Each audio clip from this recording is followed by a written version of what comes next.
Okay, so this is the second stage of the editing class, and I decided to do this into a video so that we can have probably I could express some things, beyond using voice notes and text.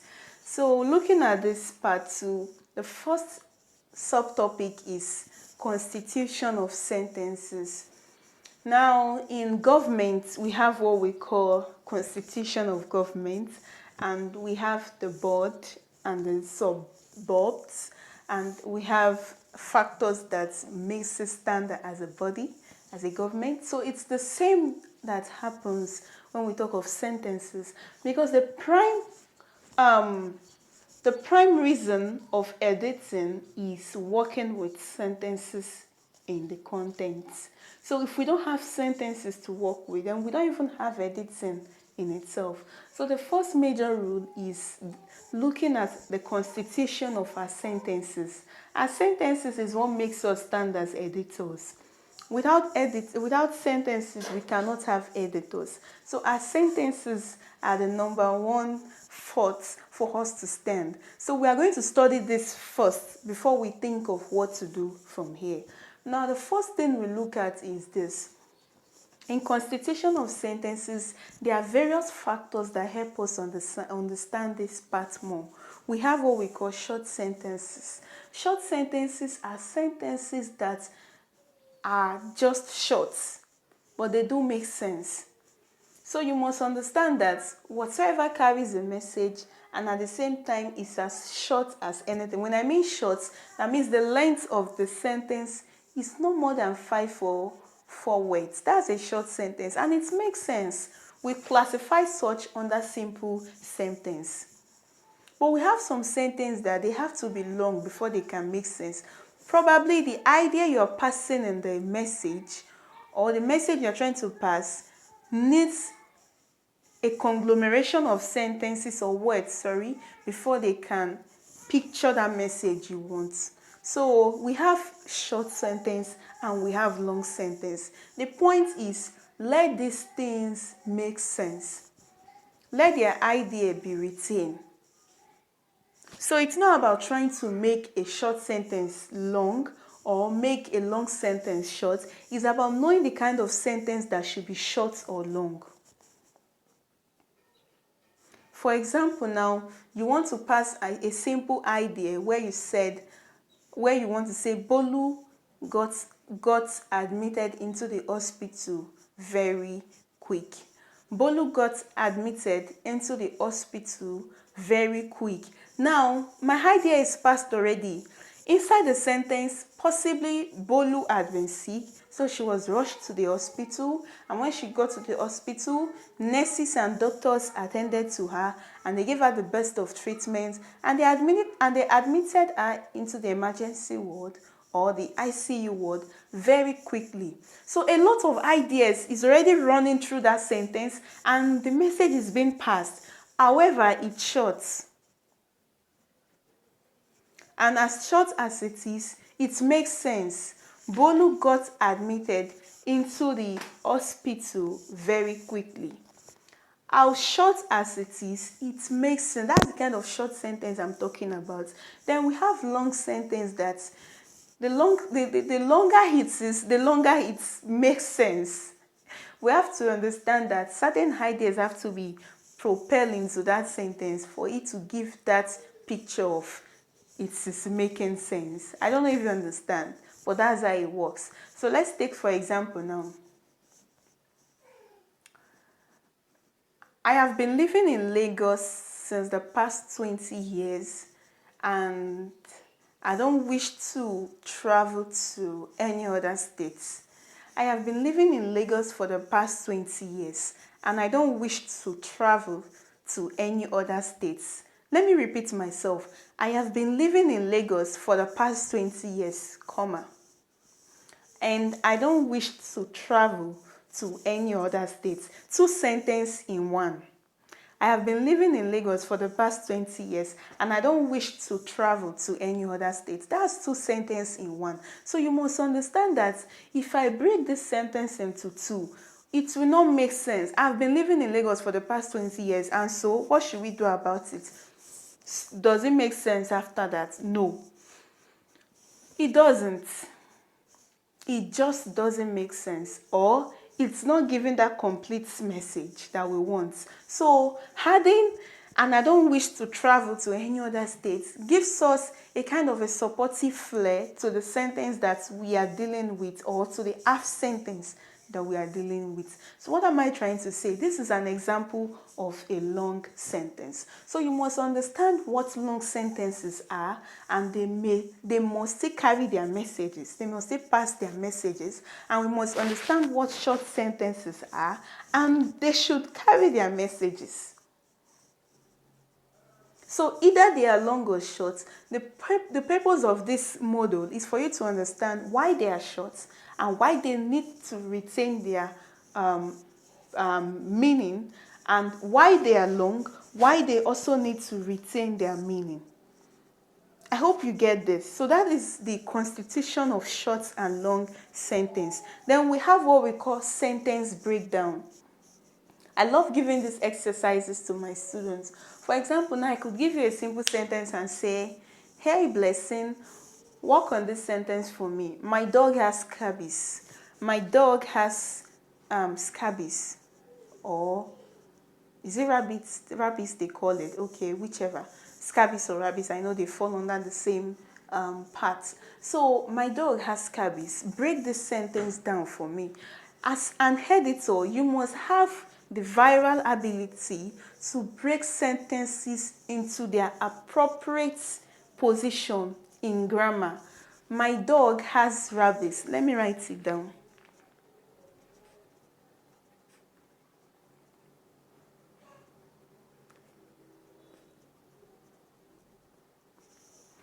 So the first one, my dog has rabies. The first one, my, falls into what? Pronoun, because it's replacing my name. So it falls into pronoun under parts of speech. Then the second one is dog, which is noun, a name of an animal. Anything that gives an appellation to a thing, an animal, or a person is what we call a noun. Then the next one is has. What is has? Under what part of speech is has? It's a verb.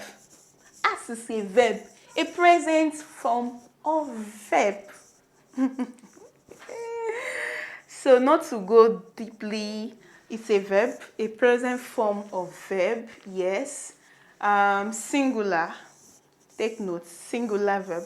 Then rabies. This is an adjective that is justifying the kind of animal, justifying the kind of noun in the sentence. So it's giving us more information about the dog, telling us that the dog is not just a dog, but the dog has rabies. So adjective gives more qualifying information to the noun in the sentence. Thank you. Now that is what we mean by sentence breakdown. So you must be able to represent each factor of your sentence into appropriate position. That is the ability of an editor, and it should be sound. Sound in terms of every word in English has where they belong to. Even if it's a title or a jot, they have where it belongs to. So you must find their place. If you are finding difficulty with this, I would advise you go back to the 8th part of speech and study it very well. Study the 8th part of speech very well, and you'd understand what I mean by sentence breakdown, because every word that we speak in English has a place in grammar. Thank you. Then the next one is word order. We have what we call word order. How are words arranged in grammar? The subject comes first, the verb goes further, and we have the object. These are word order. For example, now, the subject of this sentence is my. It's the subject, the main doer of the sentence. While we have the verb is has, H-A-S. That's the verb. Then we have the objects. Rabbis or scabies represents the object, that is, represent the predicate of the sentence. So we have rabbis, which is the object or predicate. So intentionally, we have built a word order for this sentence: subject, verb, and object form. Then we have sentence structure. What do we mean by sentence structure? Sentence structure is when a sentence can actually be fully represented, or the meaning of the sentence is fully represented as they should. You are not mismatching where actions should be. Neither are you mismatching where passive words or passive sentences should be. So you must understand that sentence structure has something more to do with word order of a sentence. Yes, sentence structure has a lot to do with word order. So these ones work hand in hand. I will be giving more voice notes in class to elaborate or to concrete what I am talking about. But in the meantime, I'm just giving a rundown overview of what this module is all about. Then we have verb tenses agreements. If you are using a singular verb, it must agree with a singular subject. For example, I am talking of my dog. My dog is just one. I have just one dog, not two. My dog has. My dog, one animal, has, singular verb. Bring these two together, there is an agreement. Bisi is a beautiful girl. Bisi is one person. Is a verb for one person, present tense. Then girl is a noun. So Bisi is, Bisi noun, one, is verb, one. Bring the two together, there is an agreement. So let's take notes of that. Then another thing is to understand preposition in the sentence. What is preposition? In layman terms, preposition are words that links a noun and a pronoun in a sentence. They are objects that links a noun and a pronoun in a sentence, or a pronoun and a pronoun, or a noun and a pronoun. For example, now let me take this, we call it drug, medicine, anything. So this is a packet of baby syrup. Now there is something inside that I need. Between this object and this object, the relationship is this. The relationship is not this.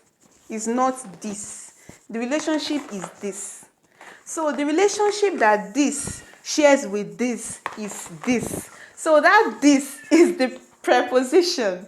That is what we call preposition. The relationship between a noun and a noun. This is a noun. This is a bottle. This is a paper or a packet. This is a noun because it's a name. This is a noun also. Is a name. So the relationship they share is inside. So that word there is the preposition. Inside is the preposition in the between them. So an editor must understand that where preposition is used in a sentence must clearly show the relationship where it is being used. Where preposition is used in a sentence must clearly show the relationship where it's being used. And we have articles and meaningful sentences. Meaningful sentences, take note of meaningful sentences that you will be creating, or that the writer in which you are editing into a book must create for you. Then we have spelling errors. Most times while you are working on your laptop or you are working on your phone, there are bound to be errors. So take note of that. Typo errors, mechanical errors and all. Spelling mistake.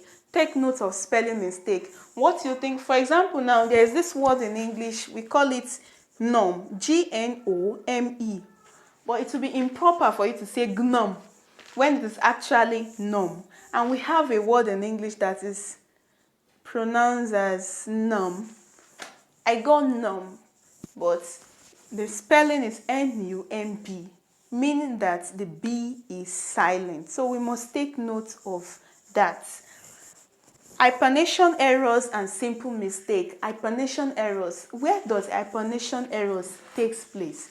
Once you exhaust a line of a sentence of a book, and you've written half of a word in that sentence, and you want to continue in the next sentence, make sure that that half of a word you made makes sense. What do I mean by makes sense? It can be broken into syllable, or the syllable it is broken to make sense. You can't just break any word and say whether it's the syllable is making sense, I don't care. So far I put iPhone. No.